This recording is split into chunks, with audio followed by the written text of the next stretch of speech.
샬롬. 네, 오늘은 우리 마태복음에 대해서 공부해 보도록 하겠습니다.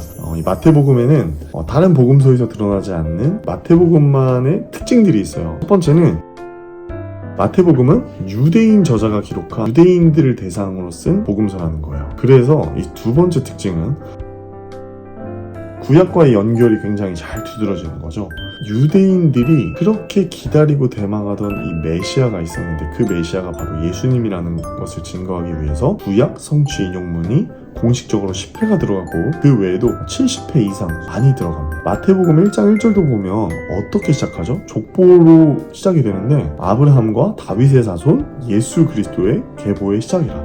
이스라엘 사람들에게는 온 인류를 구원할 메시아가 이 아브라함의 언약과 다윗의 언약, 이 구약 39권을 관통하는 이 언약을 통해서 예수님 메시아가 오신다는 걸 굉장히 기다리고 있었거든요. 그런데 그 메시아가 바로 예수님이다. 그 마샤흐, 그 크리스투스가 예수님이다라는 것을 굉장히 강조하는 책이 이 마태복음입니다. 마태복음의 세 번째 특징은 예수님의 사역의 우선권이 이스라엘이 회개하고 이스라엘이 먼저 회복하는 데 있다는 거예요. 예를 들면 마태복음 10장 5절 6절에 보면 이런 표현이 나옵니다.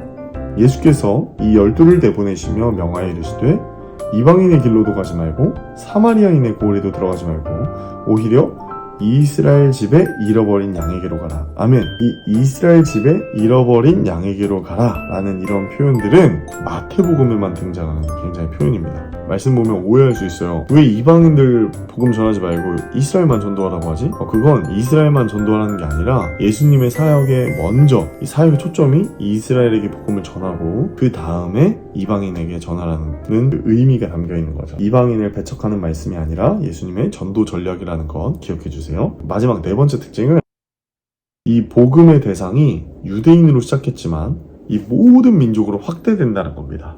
그래서 이 마태복음을 읽으면요, 처음에 마태복음 1장 1절은 이 유대인을 위한 복음서로 철저하게 이게 기록이 되지만 이 마태복음은 유대인만을 위한 복음서로 끝나는 게 아니라 모든 민족을 위한 복음서입니다. 그래서 마태복음 마지막 장이 몇 장이냐면 28장인데 그 마태복음의 마지막이 어떻게 끝나냐면 마태복음 28장 8절에서 20절 이렇게 끝나죠. 너희는 가서 모든 민족을 제자로 삼아 아버지와 아들과 성령의 이름으로 세례를 베풀고 내가 너희에게 분부한 모든 것을 가르쳐 지키게 하라. 볼지어다 내가 세상 끝날까지 너희와 항상 함께 있으리라. 아멘. 그 유명한 지상명령으로 끝이 납니다. 그러니까 유대인의 왕으로 오신 예수 그리스도를 증거하다가 점점점 이렇게 커져서 모든 민족을 제자로 삼아야 된다는 예수님의 선교 명령으로 끝이 납니다. 이게 마태복음에 들어가는 네 가지의 특징이에요. 자, 그리고 우리가 오늘 공부하는 이 하이라이트는 바로 마태복음의 구조입니다. 여러분, 마태복음에는 5가지의 예수님이 들려주는 핵심 설교가 구성되어 있어요. 그게 바로 핵심이에요. 우리가 한번 표로 볼까요? 천국 전문가 예수님이 말씀해 주시는 5가지의 핵심 메시지가 담겨 있습니다. 첫 번째는 마태복음 5장에서의 7장 산상수훈이고요. 두 번째는 마태복음 10장 전도 설교입니다. 세 번째는 마태복음 13장의 천국 설교, 네 번째는 마태복음 18장의 교회 설교, 그리고 마지막은 마태복음 24장에서 25장까지 복마의 설교입니다. 먼저 첫 번째 설교, 산상수훈을 통해서는 천국에 속한 하나님의 백성이 이 땅에 살고 있지만 하나님 나라의 백성이라면 어떤 가치대로 살아가야 될까, 어떻게 살아가야 될까의 그 방법에 대한 답변이 바로 이 산상수훈에 담겨 있어요. 예수님께서 구약의 이스라엘 12지파를 시내산으로 불러서 율법을 주셨던 것처럼 예수님의 12제자 새-이스라엘 공동체를 이 산으로 부르셔서 산상수훈을 가르쳐 주십니다. 너무너무 궁금하지 않나요? 자, 그리고 두 번째 예수님의 설교는 마태복음 10장 전도 설교입니다. 예수님께서 제자들을 처음으로 파송하시면서 그 전에 8장과 9장에 10가지 이적이 담겨 있죠. 예수님께서 자기 백성을 직접 잘 돌보시고 이제 백성들에게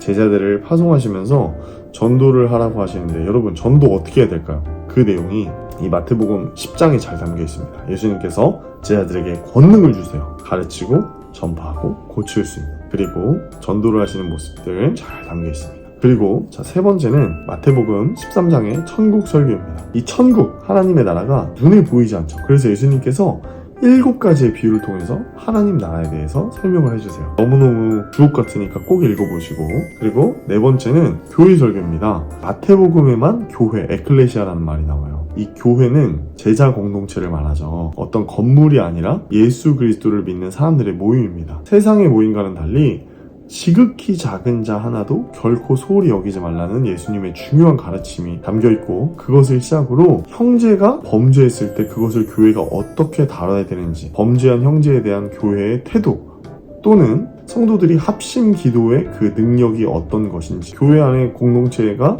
서로를 어떻게 바라봐야 되는지 그 용서의 원리들이 잘 담겨 있습니다. 교회 설교 기대하는 마음을 읽어주시고, 또 마지막 5번째 설교는 마태복음 24장에서 25장 종말 설교가 담겨 있습니다. 바로 이 종말은 예수님이 오심이에요. 예수님이 오시는 그 세상의 끝날에는 무슨 일이 벌어질까? 그 재난의 징조들이 있는데, 그 특징 중에 하나가 지진과 기근도 있지만 서로 사랑하는 것이 식어지고요. 그런데 이 많은 어려움 가운데에서도 거짓 선지자들이 나오면서 많은 믿는 사람들을 미혹합니다. 그런데 이 마지막 때의 여러 가지 징조 가운데에서도 끝까지 버티는 자, 인내하는 자는 구원을 얻는다고 합니다.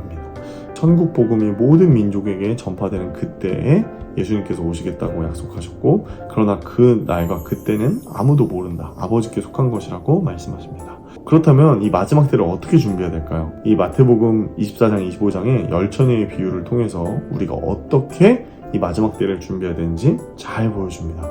기대하는 마음으로 읽어주세요. 마태복음은 5가지 핵심 디스커스, 선국 전문가 예수님이 들려주는 5가지 핵심 메시지가 있다는 것을 기대하는 마음으로 읽었으면 좋겠습니다. 자, 그리고 이 마태복음의 묵상을 돕는 질문들도 같이 넣도록 하겠습니다.